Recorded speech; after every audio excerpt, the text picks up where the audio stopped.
Voilà, Popol Djamani, avec lui, on va parler de la révision constitutionnelle, le dialogue, les juges de la Cour constitutionnelle, la loi sur la répartition des sièges. Mais il est jeune. Il est autorité morale d'un parti politique.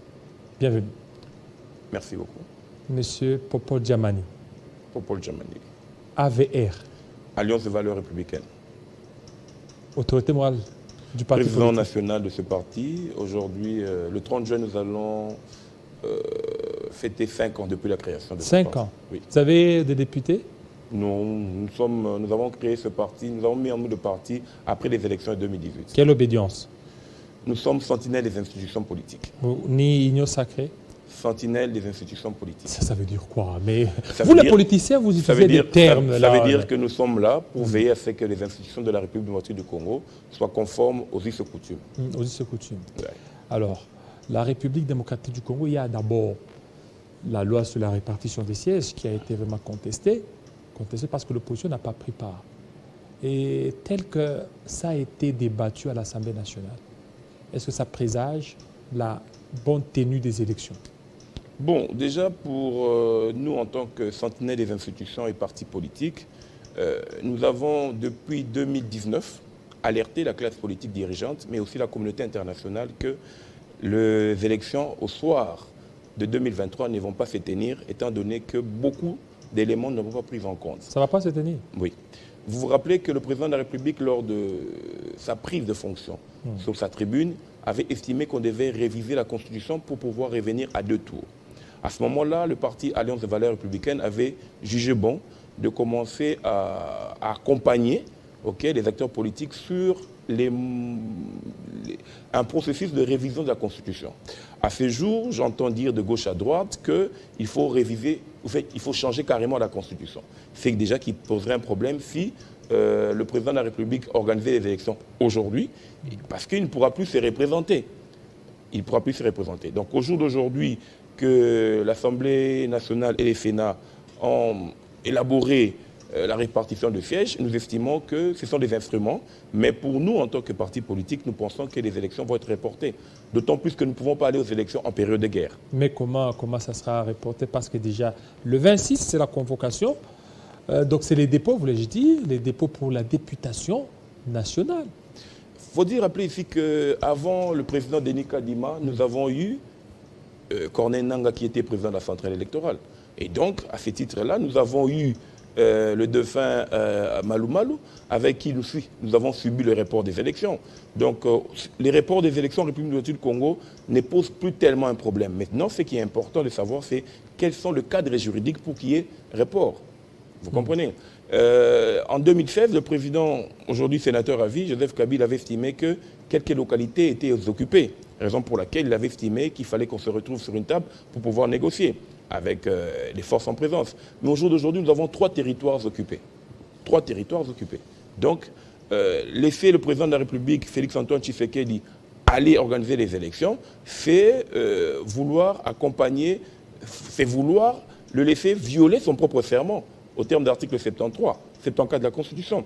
Vous vous souviendrez, si vous êtes constitutionnaliste, si vous êtes juriste, que l'article 63 invite à la fois les Congolais, mais aussi toute autorité nationale à défendre l'intégrité territoriale. Nous ne pouvons pas aller aux élections sous ces caps-là. Voilà. Donc tout ce qui s'est fait là, donc, pour vous, ça ne rassure pas qu'il y aura élection. Vous venez de suivre la FENCO, qui estime que le fichier n'est pas crédible. Si une plateforme comme celle de la FENCO estime que le fichier publié par le président Kadima n'est pas crédible, qui vont faire les autres acteurs politiques? Mais Denis Kadima insiste et persiste qu'il y aura élection. Je viens de vous dire qu'il n'est pas la première personne à vouloir reporter les élections. Nous avons eu feu. Alors dans ce cas, il faut réviser la Constitution. Nous pensons ou il faut dialoguer. Nous pensons d'abord que même s'il faut dialoguer, nous devons élaborer les pistes de solutions pour lutter contre la balkanisation. S'il faut dialoguer, nous devons prendre les grandes thématiques. Et ici, nous, en tant que sentinelles des institutions, nous rappelons au président de la République que il se pose, dans notre Constitution, il y a plusieurs lacunes. Je vous donne un cas, pour ne citer que cela.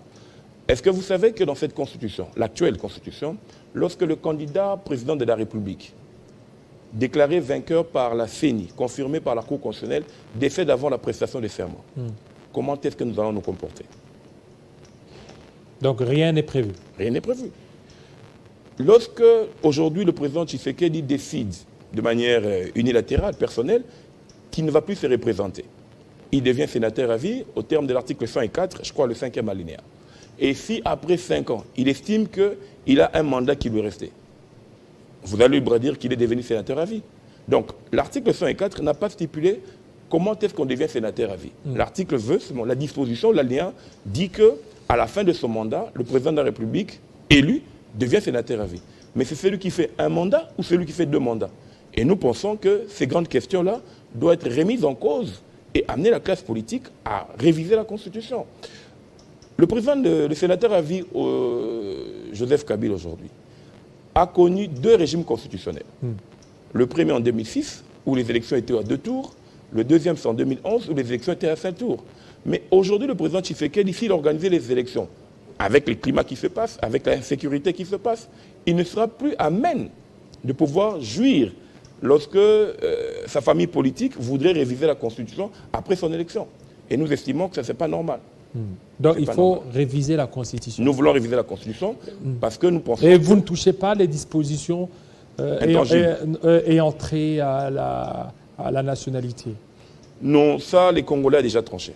Nous avons tranché ce problème à Sun City. À Sun City. À Sun City, donc nous pour avons vous, tranché et ce maintenant, problème. il y a ceux qui veulent assez qu'il y ait la loi sur de père et de mère.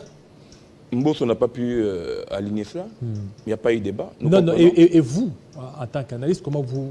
Si nous voulons parler de la loi sur les pères et les mères, il faut commencer par réviser la Constitution. Réviser. Il faut réviser la Constitution. Alors, maintenant, pour vous, dialogue, quel format? Est-ce que c'est opportun? Mais ou il faut certainement privilégier les institutions ou les cadres beaucoup plus institutionnels? On ne recrée pas la roue. En 2016, nous avons eu un dialogue, format FENCO ou UIA, où nous avons eu la classe dirigeante ou les acteurs en présence négocier. Ici, nous parlons de dialogue sur quelle place? Sur quel point? Parce que nous disons d'abord qu'il nous faut une loi, ok, pour pouvoir mettre ensemble un langage commun des Congolais face à la balkanisation. Il faut amener les Congolais à se dire clairement, regardez la Constitution de la République démocratique du Congo. Vous constaterez avec moi que dans les pays avancés, le président du Sénat, le président de l'Assemblée nationale ou tout député, avant la prise de la fonction parlementaire, déclare son patrimoine. Ici, chez nous, aucune loi n'en parle. Et nous créons ce que nous appelons l'impunité institutionnelle. Parce qu'aucun député n'arrive à déclarer ses biens avant d'entrer en fonction. Et si vous allez plus loin encore, vous remarquez que l'article 7 de la Constitution française permet que le président de la République reste en fonction au-delà du délai constitutionnel. Ça, c'est l'article 7 de la Constitution française. Je peux dire ici le 4e et le 5e alinéa. Alors que c'est chez nous, c'est l'article 76 qui veut, je crois que c'est le 3e alinéa, que le président du Sénat, qui fait l'intérim du président de la République empêché, qui puisse rester en fonction au-delà du délai. Et ça, c'est la Cour constitutionnelle qui lui accorde une prorogation. Mais lorsque chez nous, les élections n'arrivent pas à être tenues dans les délais, il faut passer par un dialogue. Nous estimons non. Si le président du Sénat qui remplace le président de la République empêché, lui qui est accessoire, le principal aussi, lui, on doit lui donner un cadre juridique qui lui permettrait de rester un peu plus longtemps que possible. Je vous ai donné le cas. Je vous ai donné les cas, par exemple, du tribalisme, ce qui est en train de monter. Aujourd'hui, nous avons ces fléaux. Or, est-ce que la gestion de Mobutu, en nommant les ministres, en nommant les gouverneurs qui n'étaient pas originaires, n'était pas une solution pour la République démocratique du Congo, à l'époque de Zaïre? Donc nous estimons que toutes ces questions-là, nous devons les débattre à bon temps rompu avec les acteurs politiques en présence pour accompagner le président de la République à réussir son mandat. Allez, vous n'avez pas peur, ça dit qu'on sait bien, quand il y a dialogue, à l'issue du dialogue, il y a toujours le partage des postes. Et on connaît la mentalité des Congolais, lorsqu'ils sautent sur les dialogues, ils sont en train d'entrevoir, d'envisager, après les dialogues, je serai tel, je vais occuper telle fonction. Mais le peuple ne va pas se retrouver. C'est le sacrifice à payer pour que la paix revienne dans ce pays. Si le sénateur à vie Joseph Kabila est passé par là, il a payé le sacrifice. Le pouvoir En fait, nous n'avons pas le pouvoir simplement pour nous-mêmes. Nous devons donner la paix sociale, nous devons donner le pain à nos peuples. Et s'il faut passer par un dialogue pour que nous puissions redistribuer les cartes, il n'y a pas de souci. Faut-il vous rappeler que Bruno Tshibala, Sami Badibanga sont les fruits de ce dialogue.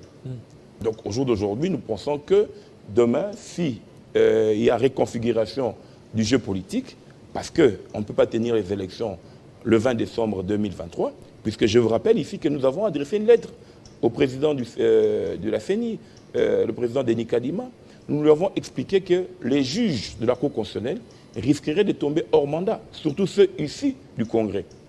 Parce que si vous lisez l'article 7 de la loi organique, vous constaterez que la convocation ou le changement des juges de la Cour constitutionnelle doit intervenir 1 mois ou 1 semaine au plus tard avant l'expiration de leur mandat. Et l'article 158 veut ou dispose que le mandat du juge de la Cour constitutionnelle est de 9 ans. Donc ceux qui sont là, ils sont hors mandat? Non, non. Ouais. En 2024, oui. En avril 2024, ils seront hors mandat. Et que la Constitution, les lois y afférentes, veut qu'au mois de mars, qu'on puisse renouveler, qu'on puisse désigner... Mars 2024. Qu'on puisse désigner de nouveaux juges, surtout ceux issus du Congrès. Or, avec le calendrier proclamé par le président Denis Kadima, les élections sénatoriales s'organisent le 20 février 2024. Alors que l'article 112 et 114 de la Constitution accordent 30 jours après la proclamation des résultats des sénatoriales pour installer les bureaux provisoires. Et il faut encore 30 jours, ok, disais-je 15 jours, pour la conformité du règlement intérieur. Ce qui fait que les juges de la Cour constitutionnelle, parce qu'on n'aura pas le Congrès installé, on aura des problèmes. Et maintenant, dans ce cas, c'est quoi la solution? Nous avons dit au président Denis Kadima, il faut modifier le calendrier électoral. Modifier le calendrier électoral pour que les élections sénatoriales ne se tiennent pas en cette date-là.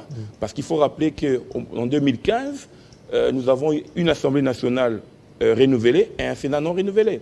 Ça, c'est une piste de solution pour nous.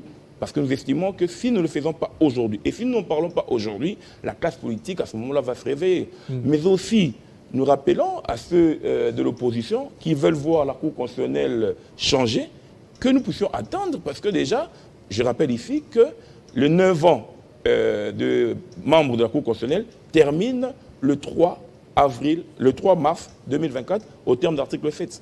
Donc, qui ont déjà eu ces 9 ans, par exemple? Ceux qui sont depuis 2015. Comme qui, que vous connaissez? Bon, je sais qu'ils sont de la génération de Benoît Loma, mais Benoît Loma qui est décédé personnellement, mais tous ceux qui sont arrivés en 2015, même si nous avons eu changement chaque Alors maintenant, dans ce cas, si au mois d'avril 2024, ils ont 9 ans, ils ne peuvent plus. Le mandat, ils partent tous. Même l'actuel président qui est arrivé à la Cour constitutionnelle, oui. Il partira. Kamouleta. Il va partir. Il va partir. Donc il faut une nouvelle classe. Il faut de nouveaux dirigeants. C'est le mandat, c'est de 9 ans. Oui. C'est pour tous. Donc c'est leur mandat. Même si... Parce qu'il y a d'autres. Il y a le Saloumou qui a été nommé. Lui aussi va partir. Il va partir. C'est le mandat de 9 ans. Donc c'est un cycle. C'est un cycle, 9 ans. C'est-à-dire que quand vous avez le cycle de 9 ans, mais on vous dit, chaque 3 ans, vous pouvez changer 3 juges. Mais le tout, c'est 9 ans. Donc, après, en 2024, il faut un nouveau cycle des juges. Un nouveau cycle des juges. Voilà. Et là, c'est compliqué. Est-ce que c'était bien réfléchi, cette histoire?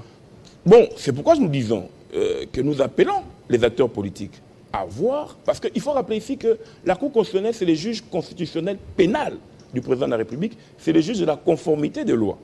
Donc, est-ce que nous voulons mettre la Cour constitutionnelle hors mandat parce que nous avons des velléités de pousser le président de la République à organiser les élections?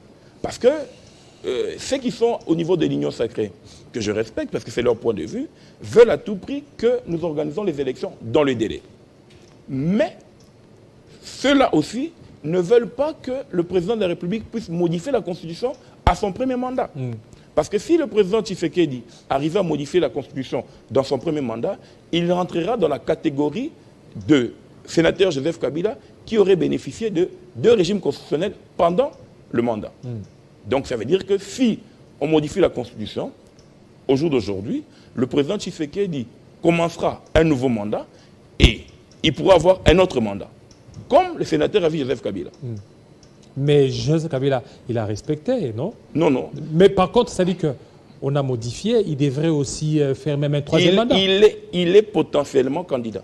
Il est potentiellement candidat. Joseph Kabila est potentiellement candidat étant donné qu'il bénéficie de 2 régimes constitutionnels différents. Et donc, si le président Tshisekedi organise les élections et que nous revenons au détour, cela veut dire que lors de la prochaine convocation des élections, le président Tshisekedi peut bénéficier encore d'un nouveau mandat. Donc, actuellement, comme Joseph Kabila, il est potentiellement candidat. Il est potentiellement candidat. Voilà, ça c'est le droit. Hein? Oui, il faut le lire. Il faut le lire, il faut le lire parce que le régime constitutionnel a changé. Et ceux qui sont autour du président Tshisekedi, et ça je vois c'est de la transhumance, ok, qui m'excusent, mais je pense que c'est cela, ils ne veulent pas que le président Tshisekedi puisse réviser la Constitution avant les élections. Avant les élections. Parce qu'ils veulent le prendre en étau pour dire qu'il est déjà bénéficiaire de son 2e mandat et de son dernier mandat. Et ce qui fera que si on organise des élections aujourd'hui, à partir de 2025, ceux-là vont se positionner comme des dauphins. Des dauphins. Voilà. Parce que le président Tshisekedi n'aura plus d'arguments pour prétendre qu'il peut modifier la Constitution, parce que même s'il modifie la Constitution, cela ne pourra plus lui être bénéfique. Alors si en 2024, il parvenait à modifier comme on a suivi les accusations de Martin Fayulu que le président envisagerait modifier la Constitution, ramener le mandat à 7 ans et puis l'élection, que ça se passe d'une manière indirecte, l'élection présidentielle. Ça, c'est impossible parce que nous l'avons verrouillé à l'article 220. Faut-il rappeler ici aussi que nous n'avons pas une loi référendaire. Il n'y a pas, jusqu'à aujourd'hui, il n'existe pas une loi référendaire qui peut amener les Congolais à pouvoir choisir une nouvelle constitution. Donc, cela veut dire que pour parler de la modification de la Constitution de la République démocratique du Congo, il faut toujours parler du Congrès. Parce qu'il n'y a pas de loi référendaire à ce jour. Il n'y a pas de loi référendaire. Donc c'est verrouillé pour le moment. C'est verrouillé. Mais peut-être en 2024, il peut... C'est pourquoi nous disons, même si on allait en 2024, et qu'en 2024, nous modifions la Constitution, le président Tshisekedi aura déjà fait son 2e mandat. Ah bon, il aura fait... Donc, il ne peut plus y revenir. Il aura fait son 2e mandat. Parce qu'il subit maintenant la pression de l'ancienne Constitution.